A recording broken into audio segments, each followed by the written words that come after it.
As the 1970s came to a close, Walt Disney Pictures was on unsteady ground.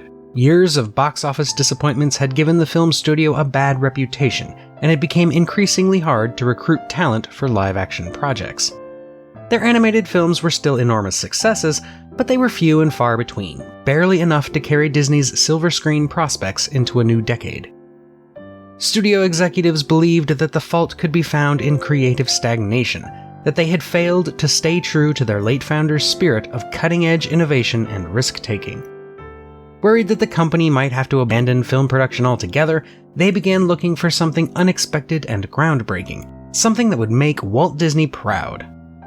It was then that a little animation studio came knocking, pitching a fever dream of a project that no other studio would touch, a bizarre motion picture that relied on technology that didn't exist, that told a story few of them could even comprehend, and that dared to upend the traditional animation methods that were synonymous with Walt Disney.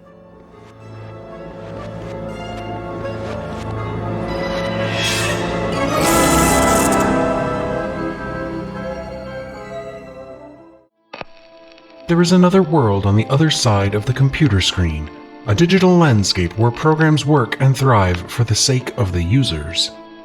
They are threatened by an all-powerful master control program, the MCP, an entity that seeks to assimilate individual programs to do its bidding to wield power over the entire electronic universe. Meanwhile, in the real world, a video game designer named Flynn has had his creations stolen, his credibility shattered, and his career stunted by the programmer of the MCP, Ed Dillinger. With his friends on the inside, Flynn breaks into Dillinger's company, determined to find proof of the injustice done to him, but the MCP has other plans to bring Flynn into the digital world and break him through the video games he designed. Trapped on the game grid, Flynn finds Tron, a program designed by his friend for one task and one task only, to take down the MCP once and for all. Before we go any further, if you could hit that like button, together we might overcome the tyranny of YouTube's master control algorithm. If you really do like this video, make sure to subscribe as well. Thank you in advance. With that out of the way, let's get back to the subject at hand. In the mid-70s, the animator Steven Lisberger, whose Boston-based Lisberger Studios Inc. made television commercials, had two influential encounters. The first was with a computer animation demonstration, in which he became fascinated by the way a camera moving in a fully computer-generated, three-dimensional environment gives the impression that a person could actually exist and interact with a digital reality.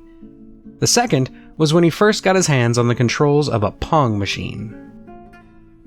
Lisberger and his team had been playing around with backlit animation techniques, in which light is shown directly into a camera lens, and using that technique, they had created a character for a promo they ultimately sold to radio stations that glowed yellow and threw around a pair of frisbee-like discs. This character, named Tron as a shortened version of Electron, was seen by Lisberger as some kind of digital gladiator, a person existing in a computer-generated world and forced to fight in video games like Pong. Lisberger and one of his employees, Bonnie McBird, worked up a story about Tron with plans that one day, if the company got large enough, they would turn it into a full-length animated film. It was seen as a project for the company's distant future. In the meantime, theater producer Donald Kushner secured a job for Lisberger Studios developing a two-part, 90-minute animated feature for NBC called Animalympics, designed to play on TV during the coming 1980 Winter and Summer Olympic Games. Lisberger Studios then relocated to California and became significantly bigger, with its ranks filling with the likes of Bill Croyer, Roger Allers, and Brad Bird. As the newly enlarged team worked on Animalympics, occasional pre-production on Tron continued as a side project. Nobody really expected it to go anywhere anytime soon, but it was an IP all their own that kept them motivated and enthusiastic about the company's future. Lisberger even borrowed against the projected earnings from Animalympics in order to fund the gestating Tron. The Winter Olympics half of their animated NBC special proved to be a hit, but when President Carter mandated a boycott of the Summer Olympics over the Soviet Union's invasion of Afghanistan, NBC pulled the plug on the second half, even though it was practically finished. This left Lisberger's studio in a precarious situation, with no immediate prospects on the horizon, a debt to pay off, and an enormous staff finding their paychecks in jeopardy.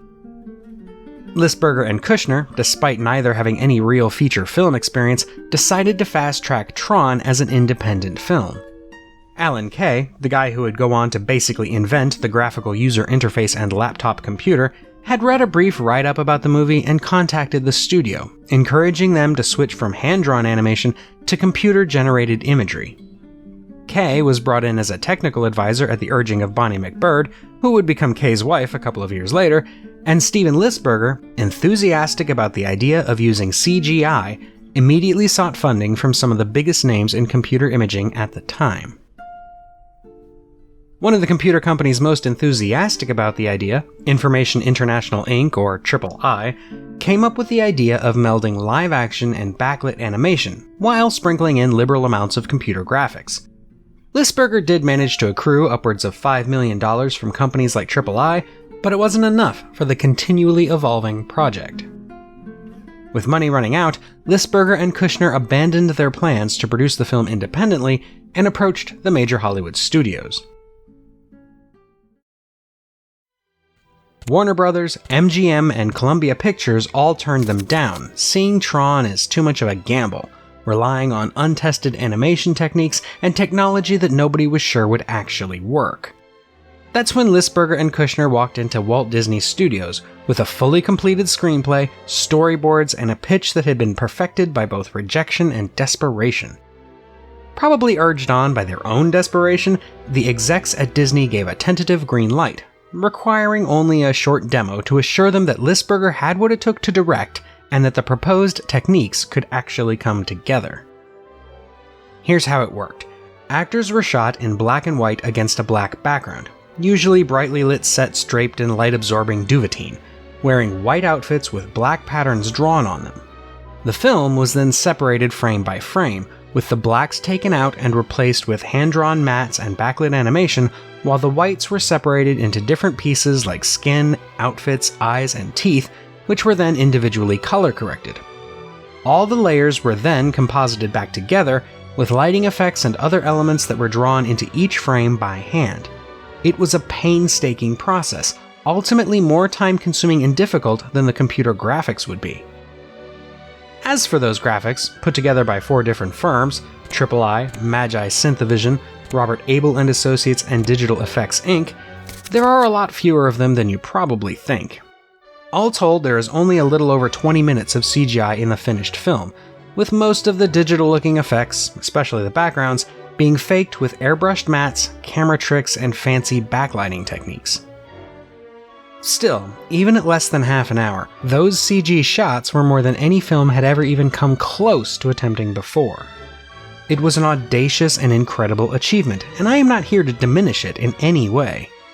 In fact, the combination of filmmaking needs with the then current state of computer imagery forced the invention of several new techniques like depth cueing that, while incredibly primitive by modern standards, were groundbreaking at the time. If these tools hadn't been created for Tron, CGI would have taken much longer to become the ubiquitous filmmaking tool it is today. In order to coordinate the various computer graphics companies and then integrate their work into the film in a coherent way, Lisberger and Disney brought in Richard Taylor, a rising star at the time who'd done some work on Time After Time and Star Trek: The Motion Picture. Taylor, in addition to being the visual effects supervisor for the film, happened to know the legendary designer Sid Mead, who he brought in to do some sketches along with Jean Mobius Giraud and Peter Lloyd. These guys had to be brought in because the animation department at Disney refused to work on Tron. The Disney animators saw themselves as the standard bearers of traditional hand-drawn animation, and to them, Tron was an affront to their profession. According to legend, some Disney animators complained that if the company were willing to experiment with movies like Tron, it would only be a matter of time before Disney shuttered its animation division in favor of computer graphics. As Tron came together, though, curiosity got the better of a few of them, including a young up-and-comer by the name of John Lasseter, who would later become one of the founders of Pixar. With new, slicker designs in place, various companies working on computer graphics, and the script and storyboards being reworked, it was time to hire actors. This, however, was a daunting task, not only because the script was so wild and the film so difficult to describe, but also because Disney wasn't able to attract a lot of prime talent. The first actor they managed to convince was Jeff Bridges, an already well-respected thespian who'd done The Last Picture Show, Thunderbolt and Lightfoot, and the 1976 version of King Kong. Bridges was unusually attracted to risky projects, and he was excited by the groundbreaking ideas and Lisberger's infectious enthusiasm. Come on, you scuzzy data, be in there. Come on. With Bridges on board, the legendary Peter O'Toole, most famous for Lawrence of Arabia and The Lion in Winter, became interested, hoping to play the titular Tron but instead being cast as the villain, Sark. O'Toole was initially as enthusiastic as Bridges, but when he started to understand the nature of the shoot, when he saw the absurd-looking costumes and the black, barren sets he'd be acting with, he dropped out, finding it ridiculous that actors would be asked to react to things they couldn't see. To replace him as Sark, Lisberger cast the eccentric British Shakespearean actor David Warner, not long after he had appeared as Jack the Ripper in Time After Time. We'll have them back in no time, sir. Long before the interrupt interface. We'd better null unit. For Tron, and Tron's user Alan, named after Alan Kay, Lisberger sent the script to Bruce Boxleitner, a lesser-known actor who did mostly TV westerns.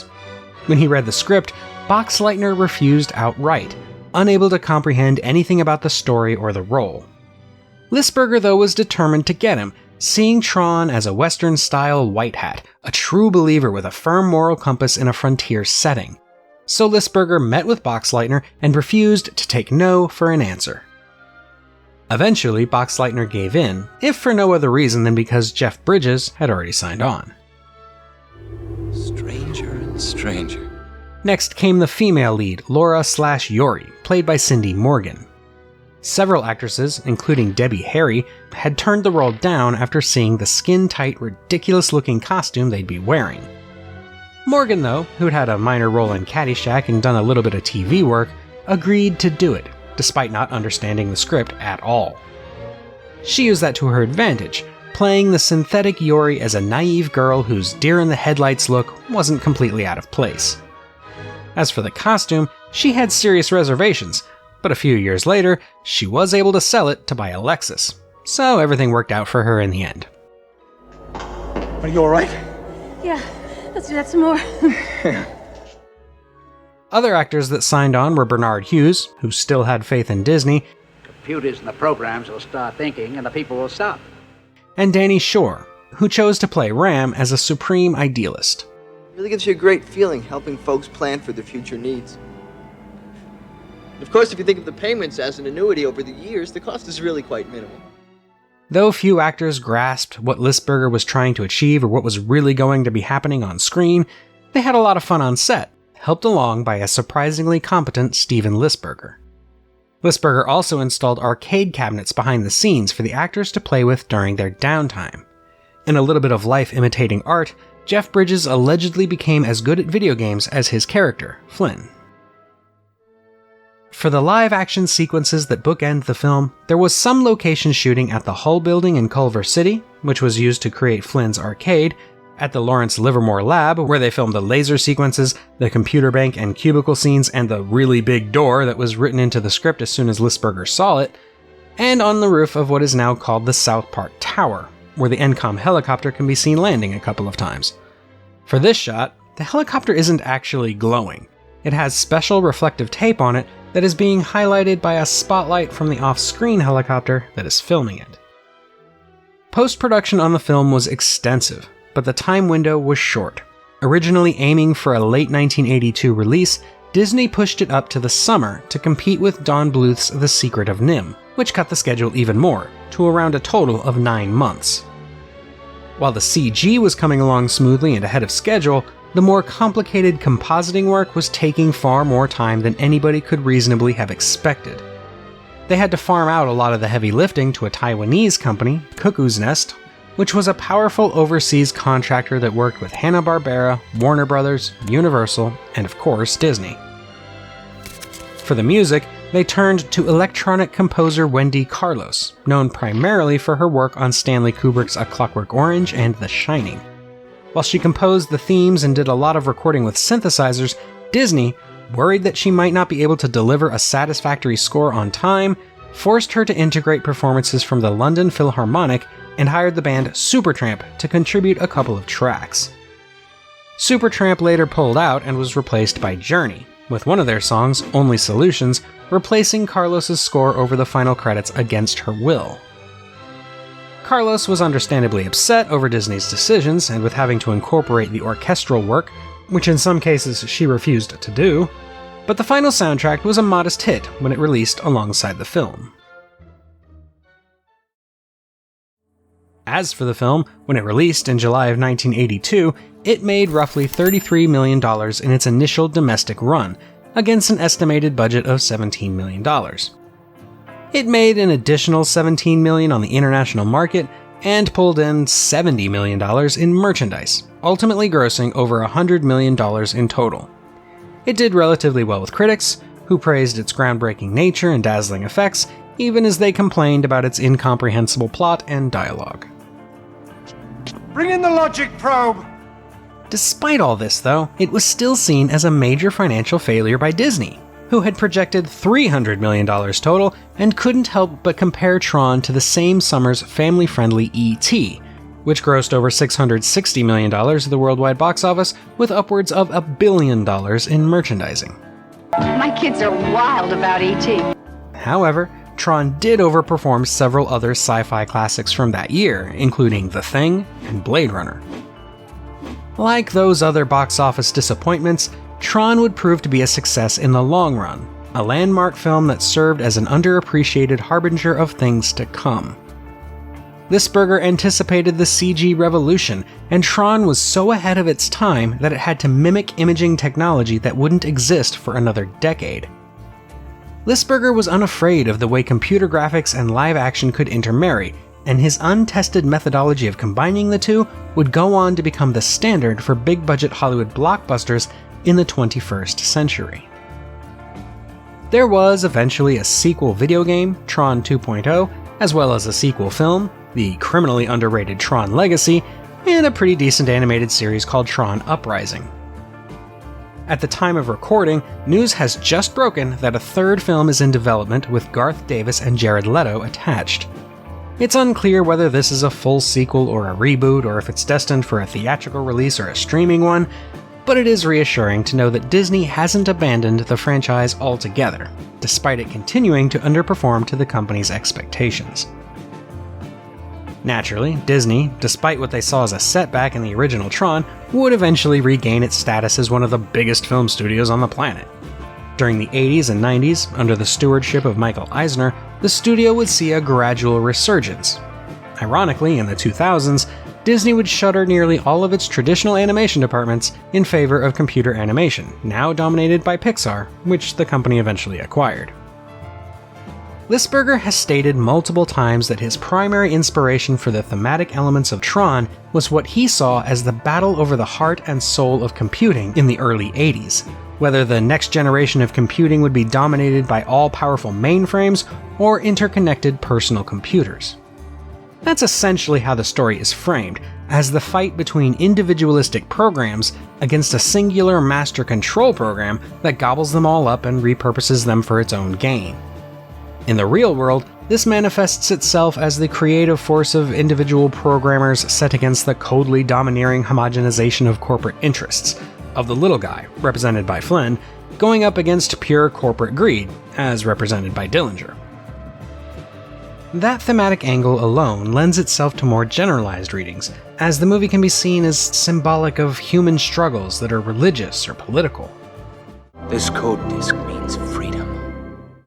The religious aspect is explored pretty heavily in the film itself, with the users treated like gods and the program struggling with issues of faith and free will, whereas the political undercurrent is kept to a minimum, even as there is a clear battle going on between the freedom-loving Tron and the authoritarian MCP.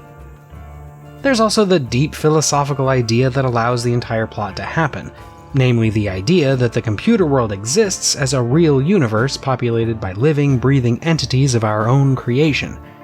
While this is obviously an absurd notion, it allows for a lot of ponderous contemplation about the nature of creation and the responsibility that comes with it. When you listen to Lisberger talk about Tron, it's clear he's a true believer in these metaphysical implications of the story he and Bonnie McBird wrote. He not only foresaw a computerized future with avatars existing in an interconnected cyberspace, but he also worried that if creative forces didn't exert influence over the computer revolution in its infancy, it would stack the deck in favor of corporatism and authoritarianism. When looked at that way, perhaps Lisberger was ultimately more successful than anyone expected.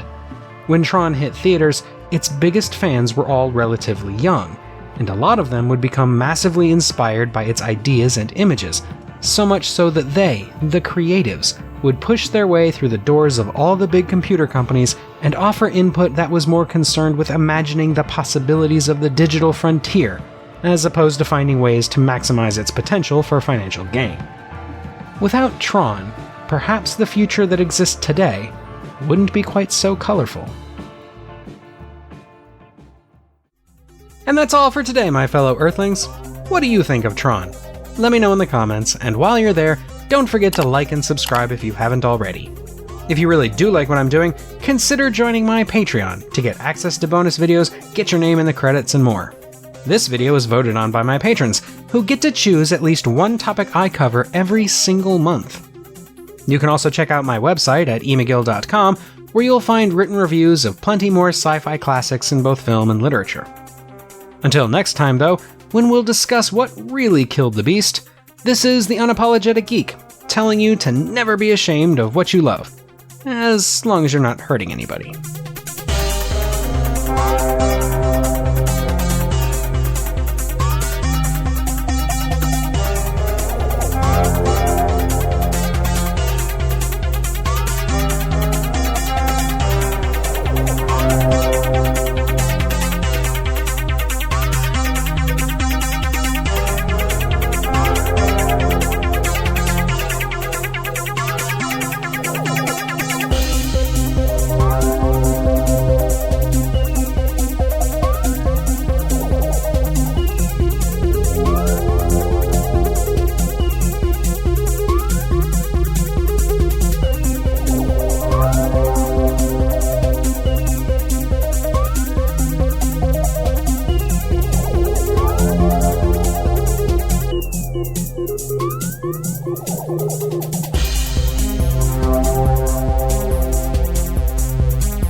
On the other side of the screen, it all looks so easy.